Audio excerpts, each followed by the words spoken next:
Scary Fables. The house that eats people. I should have kept driving. It was late, and the rain was coming down in sheets, turning the road into a black river.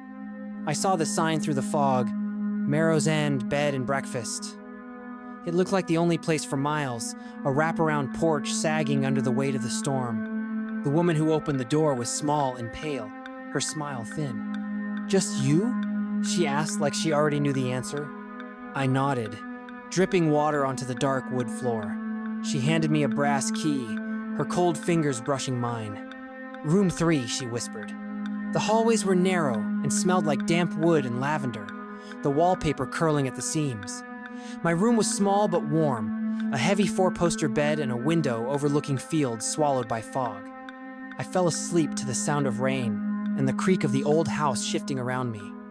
I woke to someone knocking on my door halfway through the night, soft, hesitant. "Hello?" I called, but no one answered. I opened the door, expecting to see the old woman or another guest. The hallway looked different. It was longer, stretching into darkness, lined with doors that hadn't been there before, each with a brass number that glinted in the moonlight. I stepped out, calling for the owner, but the air swallowed my voice. The smell was different now, like something rotting. I tried to go back to my room, but the door was gone, replaced by another numbered door. I ran down the hallway, trying each handle, but they were all locked, the brass ice cold under my shaking fingers.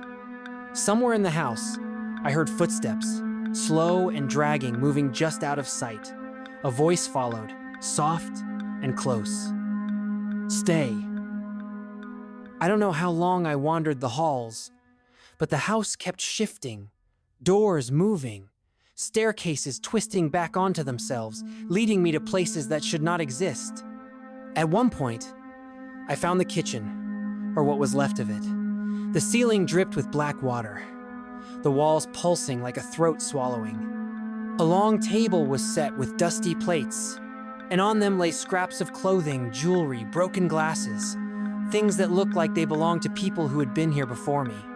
The whispers came again, closer, behind me. Hungry. I turned and saw a man standing in the corner, or what was left of him. His skin was gray, stretched tight over bones, eyes sunken, mouth moving with the whispers that filled the air.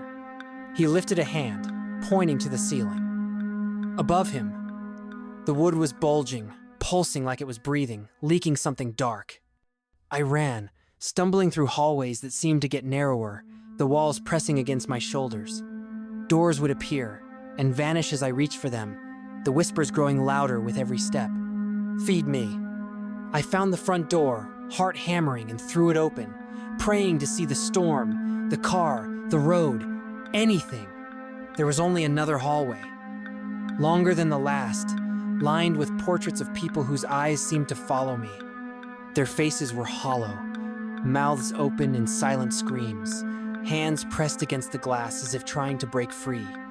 I backed away, slamming the door, but the portraits started to whisper, their voices overlapping. "Stay." I tried smashing through walls, but they were soft, giving under my fists like wet paper, only to reveal more hallways. I don't know how many days I've been here now. The clocks don't move, and there is no sun, only the dim glow of lanterns that never burn out. The old woman appears sometimes, watching me from the end of the hall, her smile wide, eyes dark and empty. "Rest," she says, "the house is hungry." At night, I hear it chewing, the wood groaning, the floors trembling as if something beneath them is moving, shifting, pulling in the weight of all who entered. I've found others here, their faces pale, their eyes glazed, wandering the halls like ghosts, whispering apologies, begging me to help them. I try to look away, but sometimes I catch my reflection in the dark windows, and I see what they've become, what I am becoming. The house eats people. It lets you in when you are lost and tired, when you need shelter the most. And once you step inside, it seals itself around you, digesting you piece by piece, memory by memory, until all that's left is another whisper in the dark. Last night, I found a door that led to my car. The road was there, wet and waiting, the rain falling softly. But when I stepped forward, the car vanished, the road folding into a hallway, the rain turning into the steady drip of water from the ceiling above me. The house laughed then, the sound rolling through the walls, shaking the floor, rattling the doorknobs. If you see a light in the fog on a lonely road and a sign that promises warmth, keep driving. Even if you hear it calling to you, don't stop. The house will open its door to you, and once you enter, you will never leave. Another scary fable told, another night survived. For daily eerie stories and unsettling fables, like, subscribe, and turn on your notifications so you'll be ready for tomorrow's tale.